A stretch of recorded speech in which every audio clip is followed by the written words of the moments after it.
Good afternoon, everybody. Hi, everybody. Sorry for the big delay.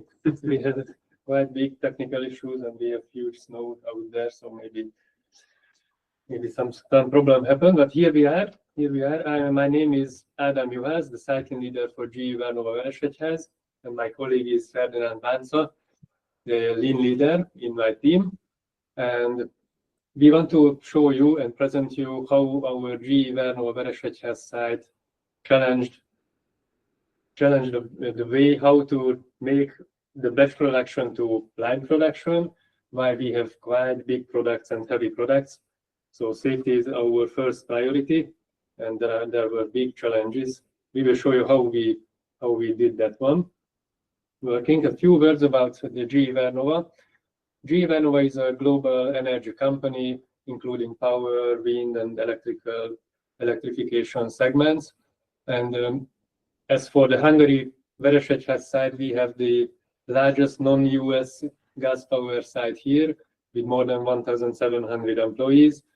And mainly we are producing components for the big gas turbines. Regarding the gas turbines, just briefly, we have a big portfolio from the 30 megawatts to even the almost 600 megawatts power plant. As you can imagine, these are very big products, and also the components that we are producing here are very big, very heavy, and very sharp, dangerous products. This was the big challenge to overcome, to make production lines to be very safe. How we did that one? This was the Kaizen and Kaikaku methodology from the Toyota production system. I think Kaizen, all of you know very well. Step by step, small improvements through the time. But you can imagine, and you already maybe faced that after a while you improve the process all the time, you realize that the next step will be very expensive or time-taking or taking too much resources. And this is the time where you have to consider to make a much bigger step towards the improvement. So this is what we call Kaikaku. Then we stop and we rethink everything in our methodology, in our whole production. We make questions. Do we really need this big momentums? Really, this is the only way to make a milling or an assembly or any processes. This rethink, what we call Kaikaku, and all these steps we did during our transformation here in Veresegyház. Here you can see one of our examples on the hot gas parts production. We started our transformation at 2020, developing our first production line.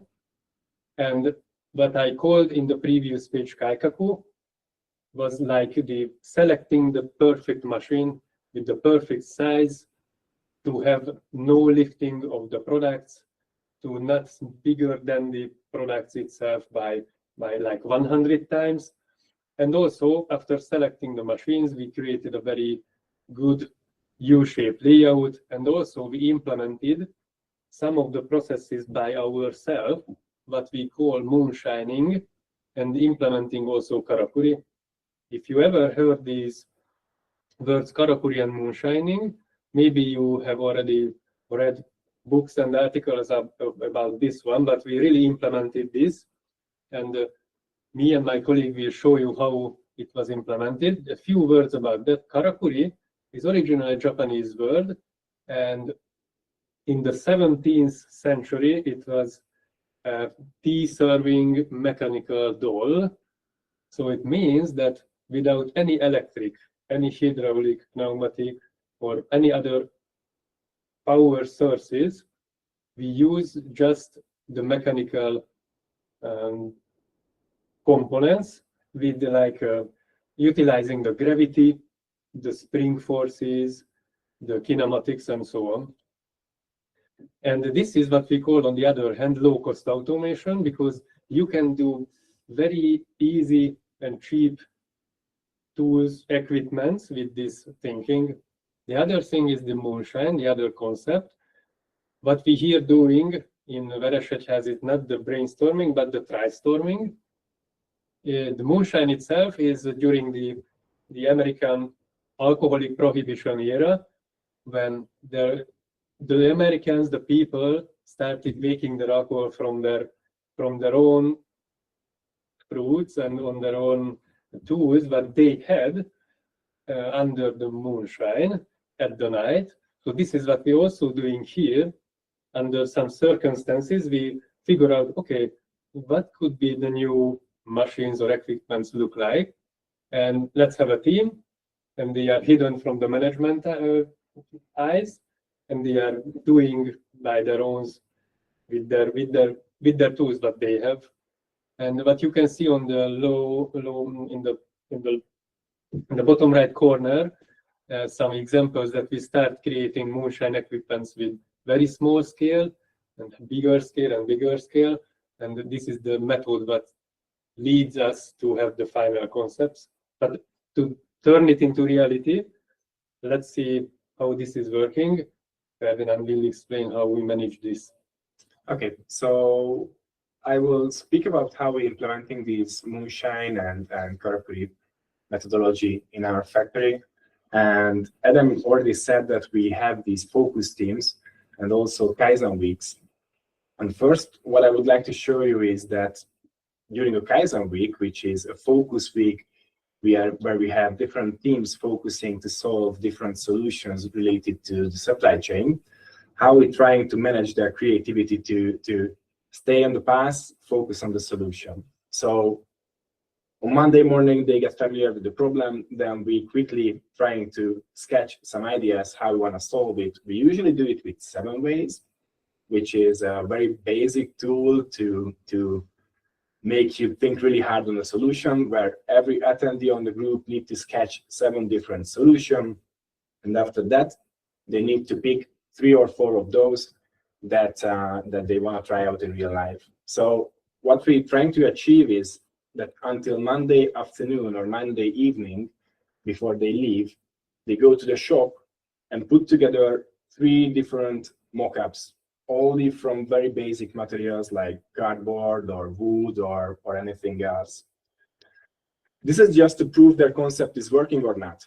So from after Monday, from Tuesday until Friday, they're working on their solution. They're doing try-storming as we speak, because they're working with their hand on the shop with tools, and they putting together their concept from stiffer materials. So they're starting from cardboard, and they're going to 80-20 or Creform or wood, and then the end they're doing it, for example, from welded material. So the goal is that until Friday evening, we have a production-ready solution that works with the real material. So let me show you 2 examples. For example, this one is a karakuri example, a device we call Magic Box.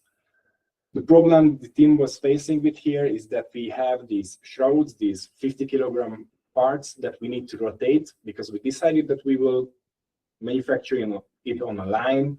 We will move between the machines on the rollers, but we didn't know how to rotate from one position to another one. So day one, they have the 7 ways at the bottom left corner, and at day one, they try to work with 3 different solutions. So the first one is a very basic, it's falling down the box and somehow it rotates, but as you can see, it's very wobbly, it's not working that smoothly. And then they tried out this staircase style solution, but as you can see, it's maybe not good for the part to drop it down. So yeah, they went on further, and they went with this Magic Box solution, where the idea was that actually the sketch looked like a big box. From one end the product goes in, and the other end the product comes out with another orientation, and it's what we call Magic Box. And they went further with this solution, where the center of the mass is at the center of the gravity, so we can rotate really easily by hand. At day 4, they mock up the fixture itself, so as you can see, it rolls in and rolls out. And at day 5, they implemented all the safety features as well. So the fixture is locked, Also, the rotation device cannot rotate with different safety solutions, unlocking itself. So also they not just solved the rotation part, but additionally they solved a fixture change as well, because it goes in one fixture and comes out at the other fixture. So that's an example for a karakuri device we have. And on the next slide, you can see that after a lot of work, because we needed to weld it and it went further development, but this is the solution that they use in the shop floor. This can rotate to 50-kilogram fixture and a 50 to 100-kilogram product itself, and by hand, because it's in the center of gravity. So it's really easy to rotate. I want to go on to the next solution. I think we have only 5 minutes left, so I will be really quick, okay, because of the delay. This is a moonshine example.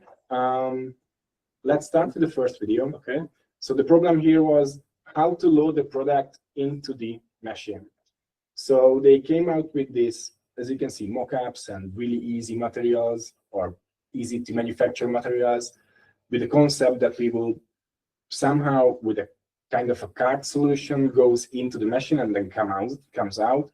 But the problem with this one was that it's really difficult to do precise positioning with this solution. So we did a lot of Kaizen with the solution, but at the end, it didn't came out. So let's move to the next solution, which is number 3. Let's keep it 2, yeah, which is an integrated solution, a drawbridge style solution for loading and unloading the product. So here we use pneumatics, so it's not a karakuri solution, but it works really smoothly. As you can see that it rolls out easily and rolls into the machine. And also, this is the most common loader we have on the shop floor. We have like, I don't know, more than 10 lines running with this solution. Yeah. So at this point, we knew that we have not just this 50 or 75 kilogram mesh products, but we have more than 100 kilogram products as well, where we don't want to move it by hand. So no operator could touch the product. So therefore, a moonshine team was developed how to automate the loading device. And we have some solution which didn't work, but let's go with number 5 and 6, which is actually the working prototype and the solution. So this one, as you can see, really similar to the manual one, but works automatically. Chain is pulling out the product or the simulated product. Also, the drawbridge goes automatically with the push button. And also is simulated how we want to move the product between machines as well. It's a really basic, but we could prove that this concept is working. So after a lot of development and a lot of PLC programming and manufacturing, we came up with a working solution, which is actually production ready. This is right now working on the shop floor.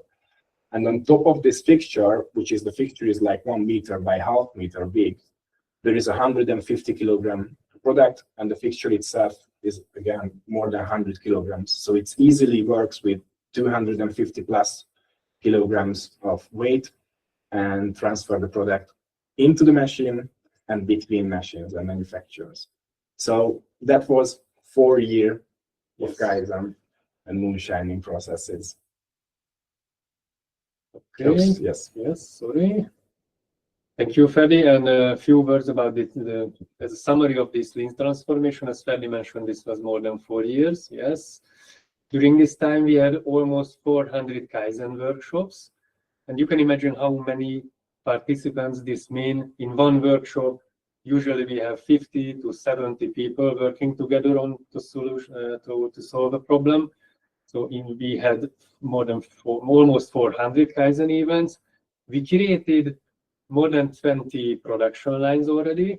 From automotive point of view, maybe it sounds not so much, but as you could see in our case with this big batch production and with big products, it's a very big step, and it means that we have already 80+% of the production are already on the lines. And regarding the moonshine equipments, 56 actually, but continuously. Just the latest one, the automated loader, what Ferdinánd showed us. We are planning much and much more. And you can see, however, we are focusing mainly on the safety. We believe that if we solve the safety issues by reducing almost 60% of the INI rate, automatically quality, delivery, and cost aspects are improved dramatically, as you could see. So thank you for your listening. And this was our presentation. If you have any question, please ask.